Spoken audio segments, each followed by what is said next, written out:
شروع اللہ کا نام لے کر جو بڑا مہربان نہایت رحم والا ہے۔ یہ ایک سورہ ہے جس کو ہم نے نازل کیا اور اس کے احکام کو فرض کر دیا اور اس میں صاف صاف آیتیں نازل کی تاکہ تم یاد رکھو۔ بدکاری کرنے والی عورت اور بدکاری کرنے والا مرد جب ان کی بدکاری ثابت ہو جائے تو دونوں میں سے ہر ایک کو 100 درے مارو، اور اگر تم اللہ اور روز آخر پر ایمان رکھتے ہو تو اللہ کے قانون کو نافذ کرنے میں تمہیں ان پر ہرگز ترس نہ آئے، اور چاہیے کہ ان کی سزا کے وقت مسلمانوں کی ایک جماعت بھی موجود ہو۔ بدکار مرد تو بدکار یا مشرک عورت کے سوا کسی سے نکاح نہیں کرتا، اور بدکار عورت کو بھی بدکار یا مشرک مرد کے سوا اور کوئی نکاح میں نہیں لاتا، اور یہ یعنی بدکار عورت سے نکاح کرنا مومنوں پر حرام ہے۔ اور جو لوگ پرہیزگار عورتوں کو بدکاری کا عیب لگائیں اور اس پر 4 گواہ نہ لائیں تو ان کو 80 درے مارو، اور کبھی ان کی شہادت قبول نہ کرو، اور یہی بد کردار ہیں۔ ہاں، جو اس کے بعد توبہ کر لیں اور اپنی حالت سنوار لیں تو اللہ بھی بخشنے والا ہے، مہربان ہے۔ اور جو لوگ اپنی بیویوں پر بدکاری کی تہمت لگائیں اور خود ان کے سوا اور گواہ نہ ہوں تو ہر ایک کی شہادت یہ ہے کہ پہلے تو 4 بار اللہ کی قسم کھائے کہ بے شک وہ سچا ہے، اور 5ویں بار یہ کہے کہ اگر وہ جھوٹا ہو تو اس پر اللہ کی لعنت۔ اور عورت سے سزا کو یہ بات ٹال سکتی ہے کہ وہ پہلے 4 بار اللہ کی قسم کھائے کہ بے شک یہ جھوٹا ہے، اور 5ویں دفعہ یوں کہے کہ اگر یہ سچا ہو تو مجھ پر اللہ کا غضب نازل ہو۔ اور اگر تم پر اللہ کا فضل اور اس کی مہربانی نہ ہوتی تو بہت سی خرابیاں پیدا ہو جاتی۔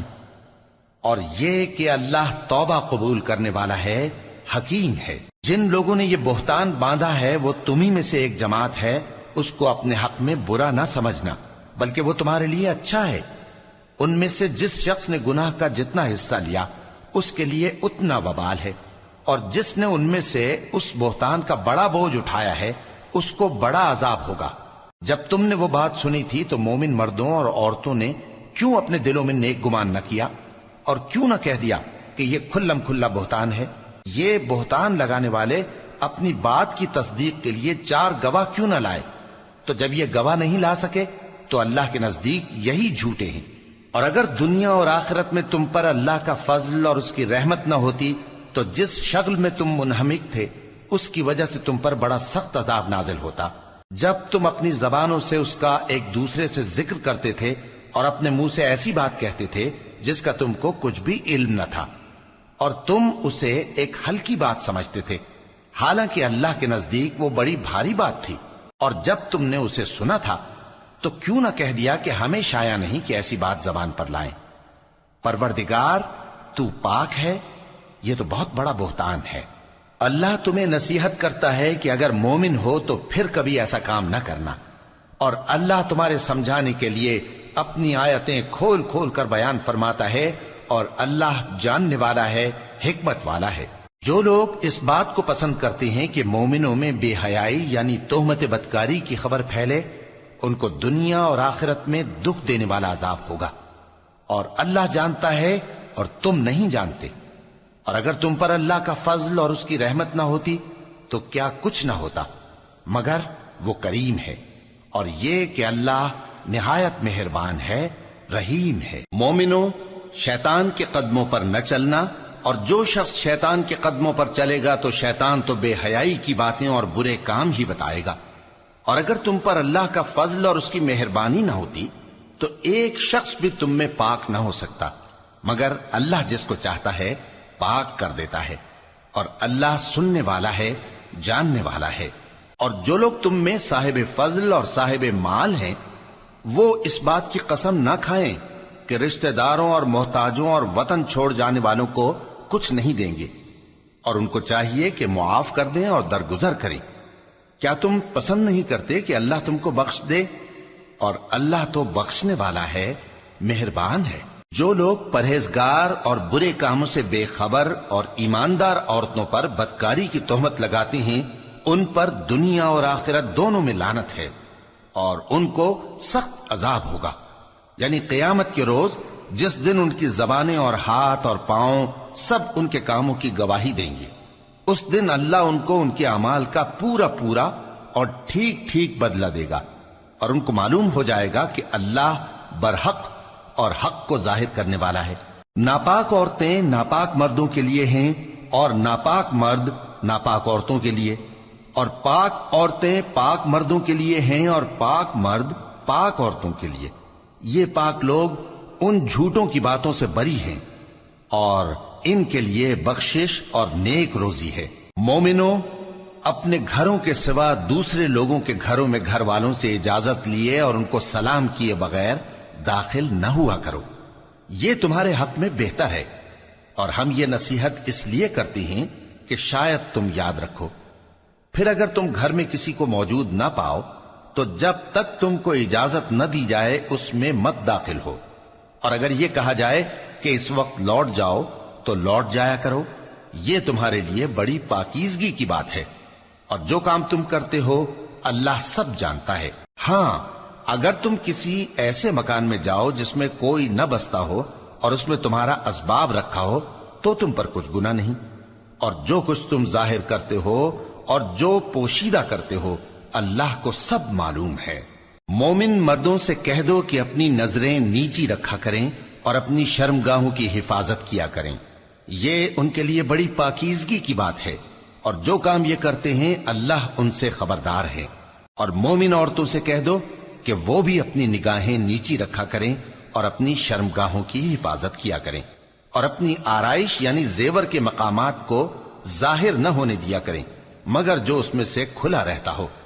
اور اپنے سینوں پر اوڑھنیاں اوڑھے رہا کریں، اور اپنے خاوند اور باپ اور خسر اور بیٹوں اور خاوند کے بیٹوں اور بھائیوں اور بھتیجوں اور بھانجوں اور اپنی جیسی مومن عورتوں اور لونڈی غلاموں کے سوا نیز ان خدام کے جو عورتوں کی خواہش نہ رکھیں، یا ایسے لڑکوں کے جو عورتوں کے پردے کی چیزوں سے واقف نہ ہوں۔ غرض ان لوگوں کے سوا کسی پر اپنی زینت اور سنگھار کے مقامات کو ظاہر نہ ہونے دیں، اور اپنے پاؤں ایسے طور سے زمین پر نہ مارے کہ جھنکار کانوں میں پہنچے اور ان کا پوشیدہ زیور معلوم ہو جائے۔ اور مومنوں، سب اللہ کے آگے توبہ کرو تاکہ فلاح پاؤ، اور اپنی قوم کی بیوہ عورتوں کے نکاح کر دیا کرو، اور اپنے غلاموں اور لونڈیوں کے بھی جو نیک ہوں نکاح کر دیا کرو۔ اگر وہ مفلس ہوں گے تو اللہ ان کو اپنے فضل سے غنی کر دے گا، اور اللہ بہت وسعت والا ہے، سب کچھ جاننے والا ہے۔ اور جن کو بیاہ کا مقدور نہ ہو وہ پاک دامنی کو اختیار کیے رہیں یہاں تک کہ اللہ ان کو اپنے فضل سے غنی کر دے۔ اور جو غلام تم سے مکاتبت یعنی مال دے کر پروانہ آزادی کی تحریر چاہیں، اگر تم ان میں صلاحیت اور نیکی پاؤ تو ان سے مکاتبت کر لو،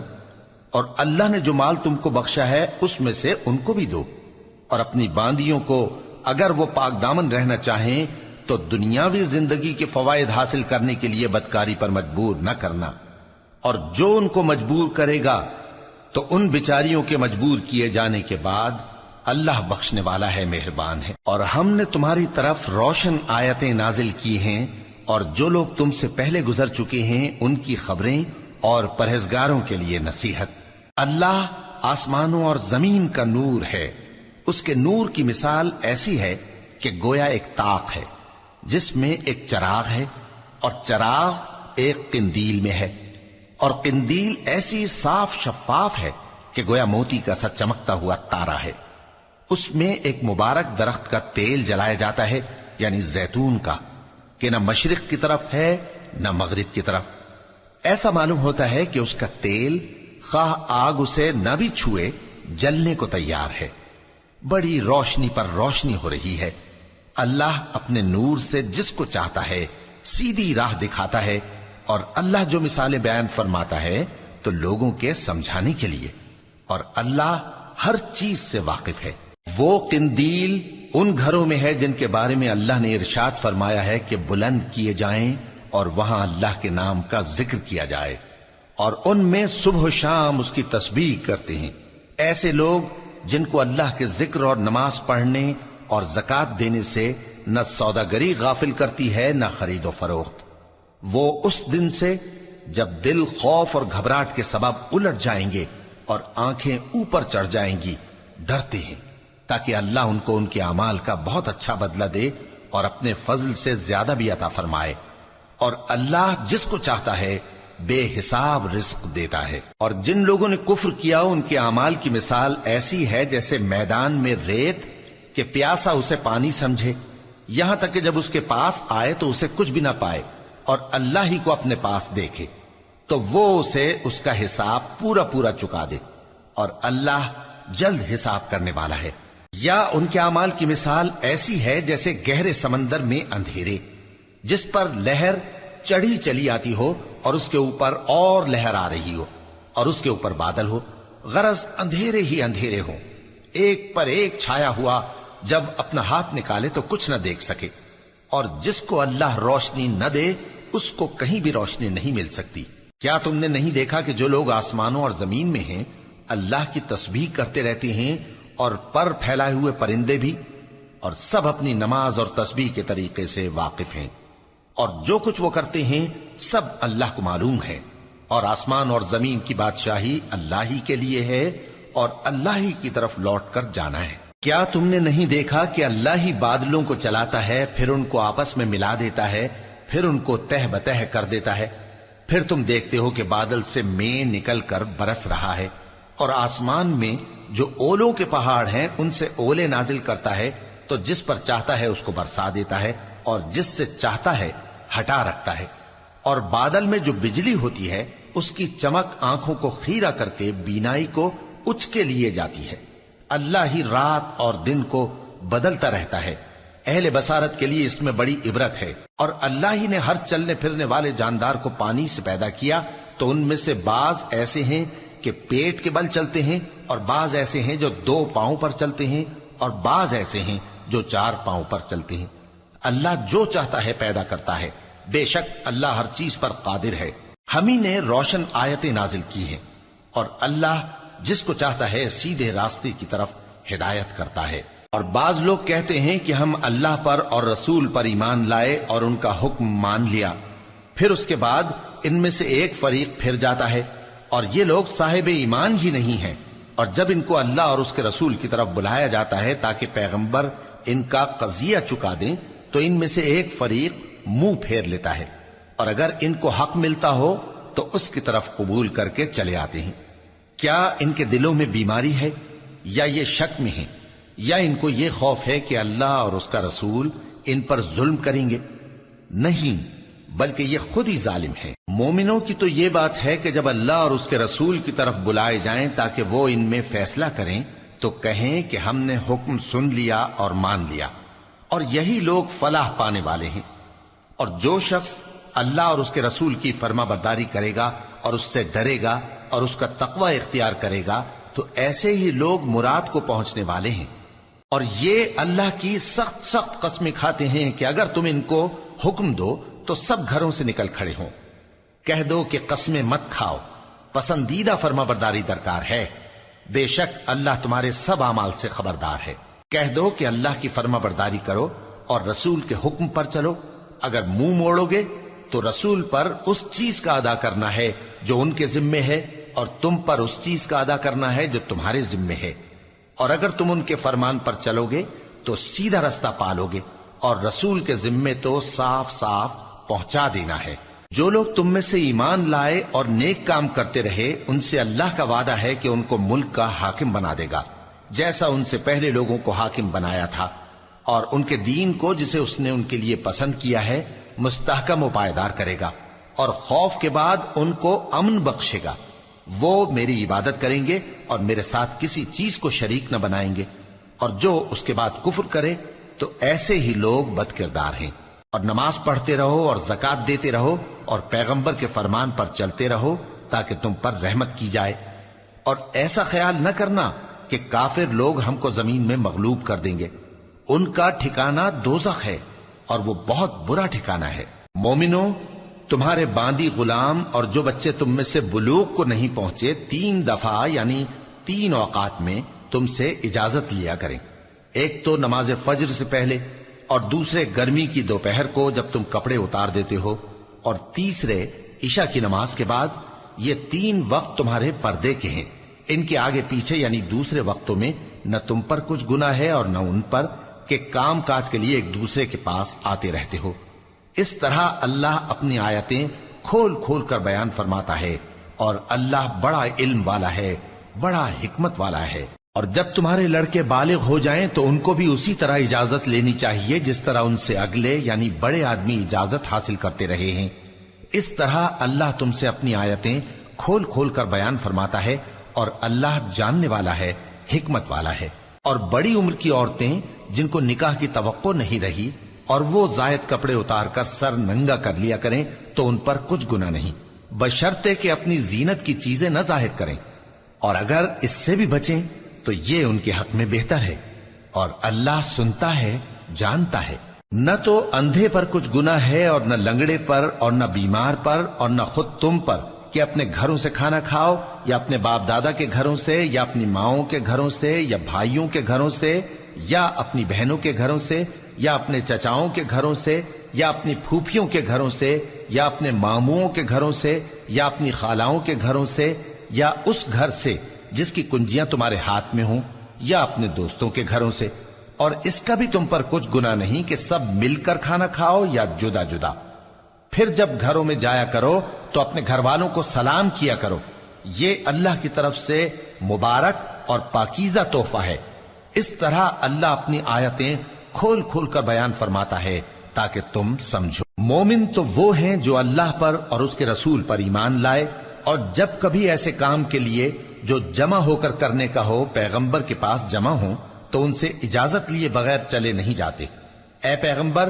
جو لوگ تم سے اجازت حاصل کرتے ہیں وہی اللہ پر اور اس کے رسول پر ایمان رکھتے ہیں، سو جب یہ لوگ تم سے کسی کام کے لیے اجازت مانگا کریں تو ان میں سے جسے چاہا کرو اجازت دے دیا کرو،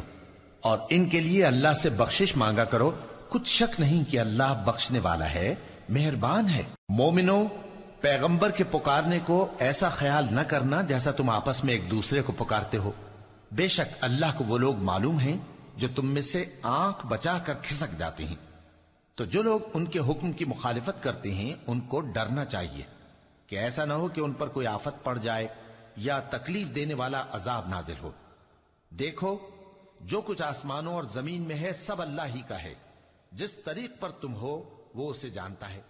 اور جس روز لوگ اس کی طرف لوٹائے جائیں گے تو جو عمل وہ کرتے رہے وہ ان کو بتا دے گا، اور اللہ ہر چیز سے